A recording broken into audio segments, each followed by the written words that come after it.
My name is Debbie Pace, and you are watching the next edition of Saddle Up. Today we're going to be talking about tack cleaning, and we will also show you the tacking of a horse. We're going to start here with an English saddle. And as we ride English here, this is mainly what you will be seeing on this program with me. This is an English jumping saddle, and it is quite dirty. And I will begin sort of taking down the leathers. These are the leathers and the stirrups, so that I can begin preparing everything for cleaning.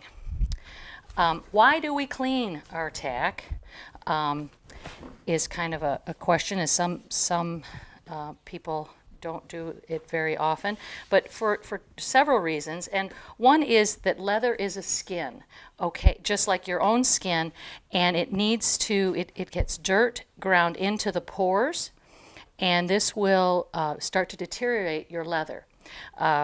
Saddles are not inexpensive, nor are any tack you purchase for a horse. So keeping it in good condition is very worthwhile. If you take good care of your tack, it can last for many, many years. And the nice thing about saddles and equipment is they can hold their value if taken care of properly. The other reason is that whenever I clean my tack, and sometimes I do a real deep clean on my bridles where I'll actually take apart every single buckle and piece so that I can really closely inspect all of the parts and the leather. Being that, again, it's a skin, this can dry out, and once you have distress or deterioration of the leather, you have weakness. And as here, these are the reins I'm showing you. This is your lifeline to the bit of the horse, the mouth of the horse. So if this breaks and you're out galloping in a field, you're in big trouble. So I'm looking always for weakening of any of the stitching. There's stitching in the saddle that attaches, that helps to keep my girth attached around the horse. An English saddle has sort of several safety features, and one of them is that we have 3 billet straps, and you only need 2 to hook your girth on. So why 3? Well, it's in case one breaks, or you have some breakaway, you have another some ability to reattach your girth. So we have webbing that attaches two pieces of billet, and then another webbing that attaches 1. So I always attach my girths to the first and the third, so that if one webbing should break, I have another set of webbing that I can reattach my girth to. The other place that I'll just say, looking for wear, this is another point of breakage, and this is where the pressure of the rider's weight is being placed on the stirrup, and this leather can get very thin. A lot of our leathers in English, the ones I purchase, have a nylon lining. So even when the leather gives out, I still have some security, because nylon just isn't going to break like leather will eventually. So this is a point that I look at. Also stitching here. This leather actually is metal and has rivets. So this is another spot, though, that the stitching gets weak and comes apart. And I can maybe show you that on another saddle. Another safety feature of an English saddle is our stirrups are not permanently attached to the saddle. So should I come off, or in the process of mounting or dismounting, be attached to the stirrup in any way, the stirrup leather is free to come off. So my foot is not caught, and the potential of my being drug. Some people like to keep the safety up. I always keep my safety down. It's kind of a personal preference, but I've been taught in all of my training that it is better that this be open, especially if this becomes rusted and does not release. I would rather be free from the horse than attached. So a few safety things and why we clean. And I'll begin sort of cleaning this very dirty saddle with, I've gotten some hot water, and I get it as hot as I can stand it with my hand. And then many, people have, there's all kinds of different, it's sort of your personal preference as to the type of sponge that you like to use. I have a scrubby side to a sponge, but I would never use it on the finished side of the leather. This, I will show you, will just be used on sections of a bridle. Nose bands inside of reins get very, very grungy. So you'll get you'll get debris of grease and sweat and even hair buildup in there if it's not cleaned very often. And the only way that you're really going to get it off, other than using your fingernail, is to take very gently a bit of the scrubby side of a sponge. Otherwise, I just like these regular cheap square sponges. They feel good in my hand. I wring as much water as I can out, okay? I don't want to saturate in suds and add water to this leather skin, as I will make it dry out. So then I've got here, there's a couple of products. I don't use this. This is, some people really like the liquid glycerin. This is just a glycerin bar of soap. Simple, just glycerin. I put it on, this is a wood block that just helps me to be able to move my glycerin bar and it not move all over the place for me. So I get a good bit of glycerin, and then I begin working in a circular motion around the saddle. Now, this saddle is quite dirty, so I'm going to rinse my sponge often because I don't want to keep rubbing dirt into the pores of the leather.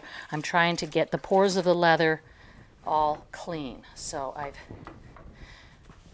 I'll go back over this a lot, making sure I get the underside of every piece of leather.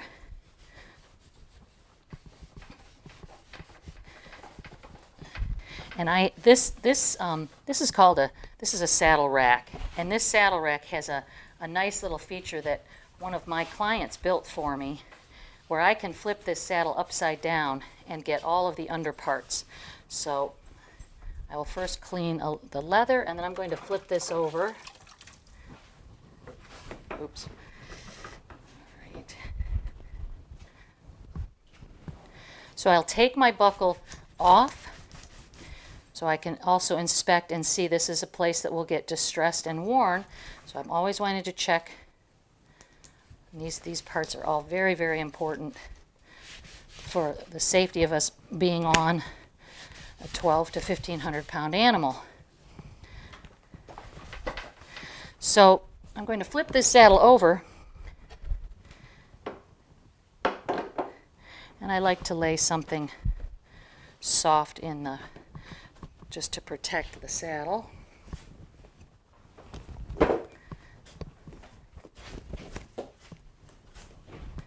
So now it's very easy to let the saddle sort of open up, and I can begin to clean all of the underside.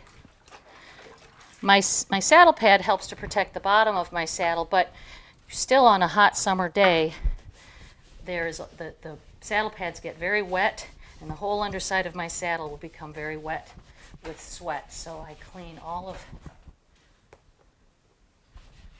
that. This is the gullet of the saddle. And these are the panels.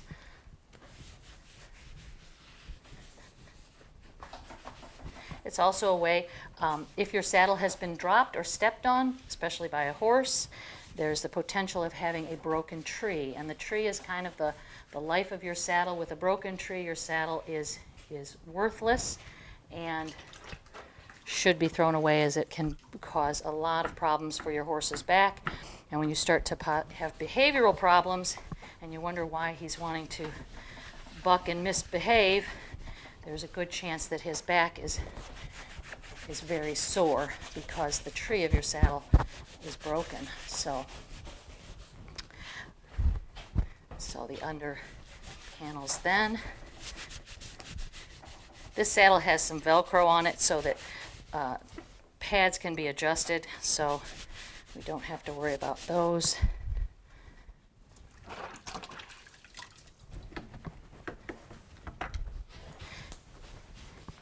And our under flap here. So this is the outer flap of our saddle. This is just, we call it a billet guard. So this keeps the buckles, helps take some of the wear that the buckles would potentially be doing to your flap. And when this wears out, you've got a more major replacement. This just wears out. It's a cheap thing to have to replace. So I'm going to flip our saddle back over.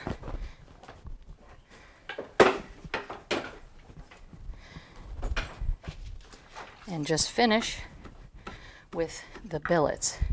And that is the other part that also, these can become stretched out, the holes could become stretched, and the leather could become weak, and we're always looking for a repair. This saddle is a fairly new saddle, so it really I shouldn't find any real major problems with it.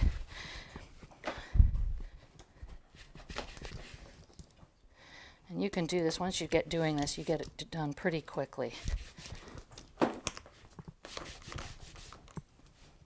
And then I'm going to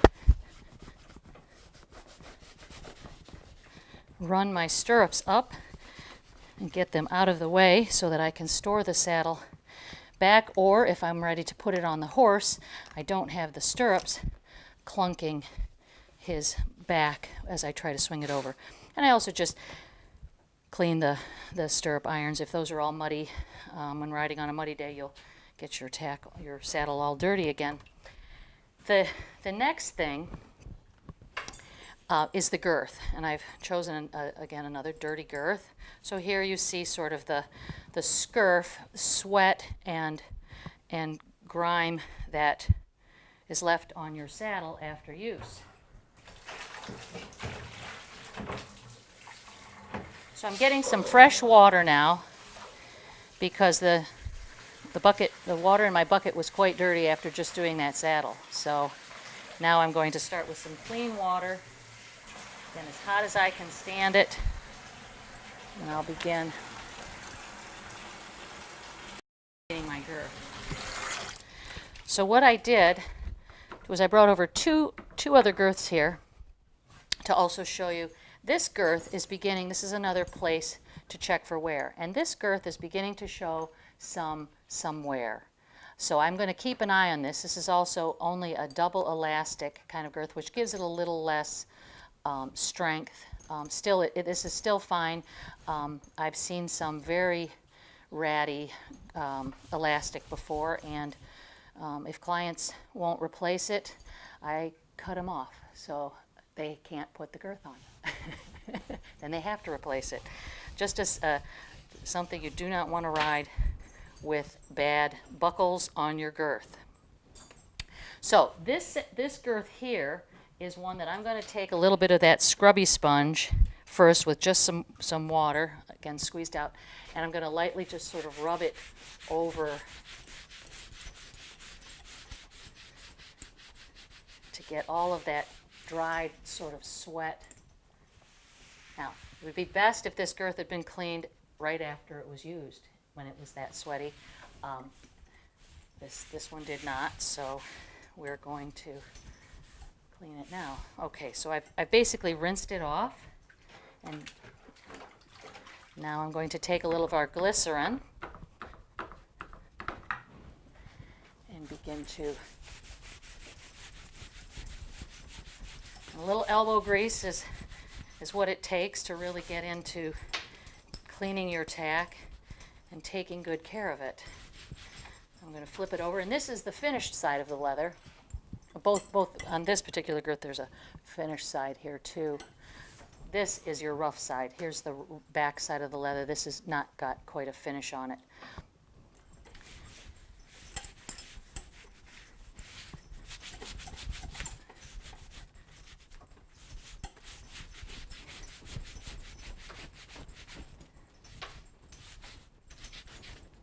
Okay, and again my buckles.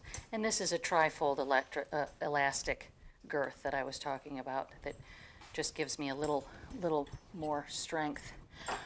So now you can see this is a much better looking girth. All right, now the bridle. I'm not going to take this bridle apart, but we have a bit, a nose band, our brow band. This would be our crown piece, and these are our cheek pieces. Our cheek pieces attached to our bit, and then these are the reins. I always wash the bits.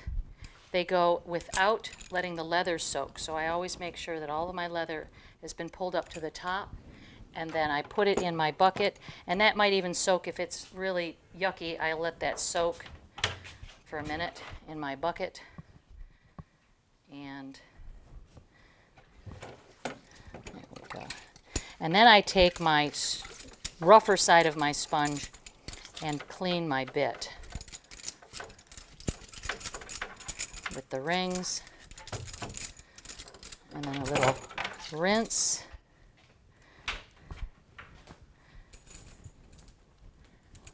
And I dry it.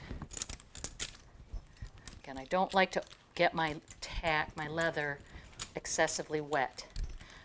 It gets enough abuse when I am stuck in the rain, and so, and just from the regular just moisture and sweat from a horse.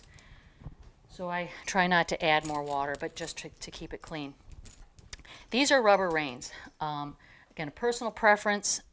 Depending on the discipline, you may or may not see rubber reins. In the world of eventing and fox hunting, you'll see rubber reins. This allows me to have a good grip on the rein when a horse is working in that kind of more strenuous activity. He's more likely to become much more sweaty, and the reins get wet. Well, trying to hold on to wet leather, especially if you have gloves on, is very difficult. So rubber gives me a little better purchase on the reins, and so you'll typically see this in the world that I am in with hunting and eventing.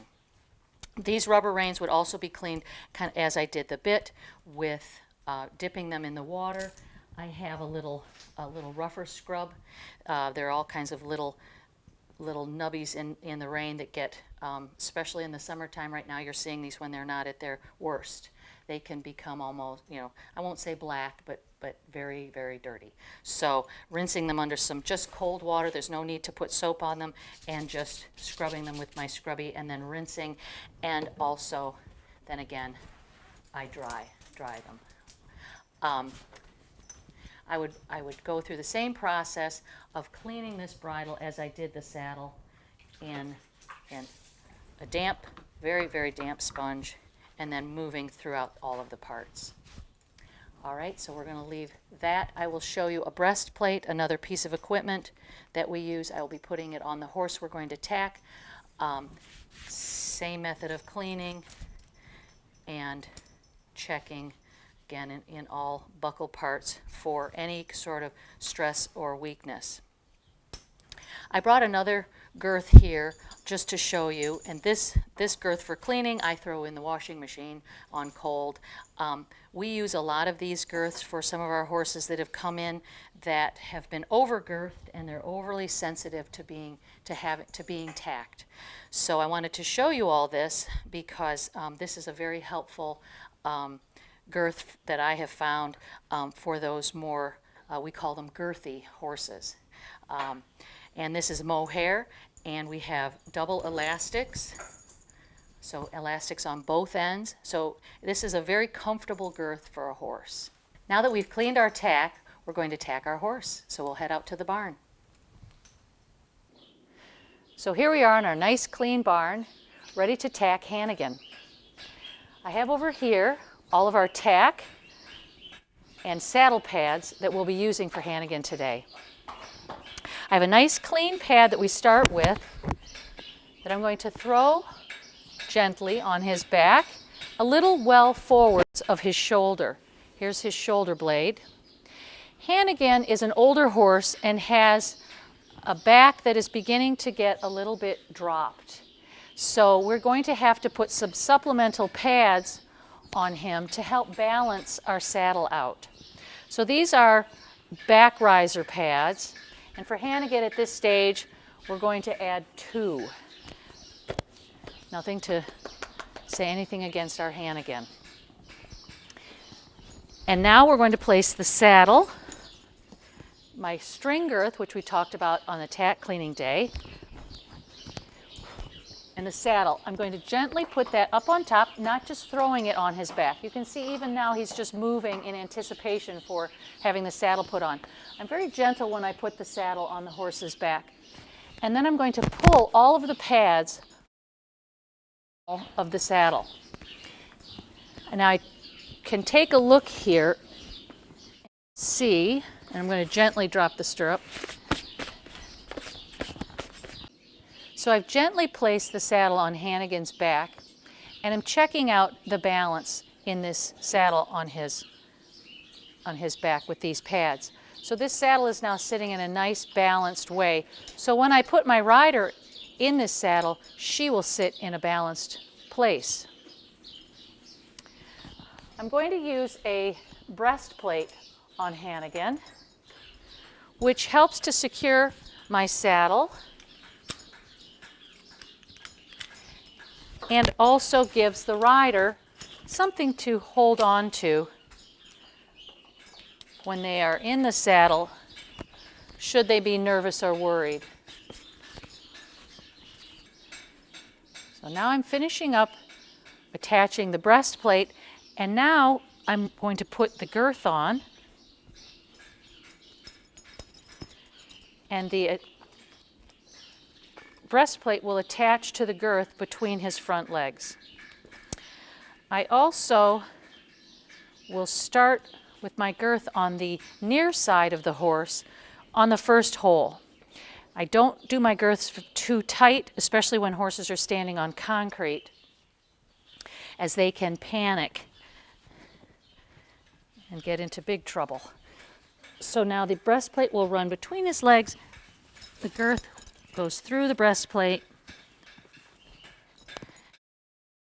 I'm now going to girth Hanny. So I take the girth strap up to a point that it's just lightly snug around his belly here. I don't want to make this too tight. I'm going to keep these up before we take him out. And now he's ready to bridle. I've got the bridle right here, and there's one thing sort of specific about Hanny, and that is that he's had someone either grab a hold of his ear or something has gone on, so he's very sensitive about this right ear. So we have to make our bridling process on this particular horse happen in one smooth motion. So he's very patient, but with that one ear, he has a bit of an issue. So I undo his halter. I'm going to put the reins over his head, just so I have a way to control him here in case he feels like stepping off. Hanny is a good man, so he's not really going to go anywhere. I then take the halter over his head, and now I have control of him with my right arm. I'm going to separate now the bridle with my fingers, and I can hold make sure all the leather straps are out of the way, and I can hold the bit with my free left hand. Now I can and see how he very easily, he just opens his mouth and he takes the bit very nicely. Some horses aren't quite so easy about opening their mouth and getting the bit in. Now here's the hard part with Hanny. So I'm going to get my bridle on, just going to the one ear first. I think we have the ear, and then I can come around to the other ear. Oh, there we are. Then I come around to the front of the bridle and make sure that all of my straps are not twisted, they're free. We get the forelock out of the way and make sure that the bridle path. This is the bridle path up here, which Hanny will do another show. We'll show you clipping. And Hanny's getting a little bit of a long bridle path. Here is the nose band, the brow band. I will put these under the cheek piece here, the nose band. And then I tighten the nose band just a little bit, so it's just loosely but around his nose, not tight. I could fit a finger in here. And I like to keep my nose bands open for putting on and taking off the bridle. The next part that I have to buckle on the bridle is the throat latch. This will be a lot looser than the nose band. He's got to be able to flex his jowl and his head here, so I don't want this too tight. This just needs to be snug enough that it does not go over his jowl here. So, and that's usually about a hand. Horses have different conformations. Some horses are thicker through the jowl, so you just have to accommodate the horse that you are riding. So now Hanny is ready to walk out to the mounting block. I've put the stirrups back over the saddle just as a safety precaution so that he doesn't hook a stirrup on anything as he leaves the barn. And I also bring the reins over his head just to give me a little bit more control. We'll take Hanny outside and put Patty on and show you a little rider position. We've now brought Socks outside and I'm going to bring him up to the mounting block. Now remember that we left our girth a little loose. So before I move him all the way up, I'm going to bring my girth up a hole or two to make it just a little more secure, and I'm going to run my stirrups down. So I'm pulling both stirrups down so they're in the position for me to step in the irons, and I'm going to bring Socks up alongside the mounting block. Now I'm going to take a little bit more hold of his outside rein because this is where horses will tend to swing away, and the process of mounting is one of the more dangerous positions for a rider to be in, both mounting and dismounting. So it's very important that your horse stands very still for you to get on. All right, so I have both reins. I'm going to reach over on the other side of the saddle, and I'm going to grab a hold of the stirrup leather so I can push down and put pressure on the outside stirrup, my right stirrup. I'm going to step my left foot into the stirrup. Now I have a little counter pressure to help keep the saddle stable. And I step in,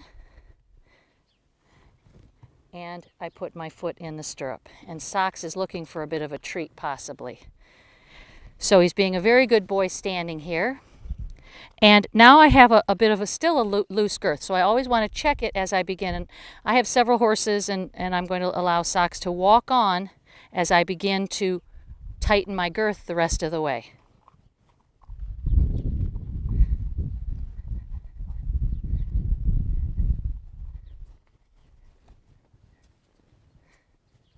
And I do that by grabbing a hold of the billet strap, using my index finger to glide the buckle into its slot.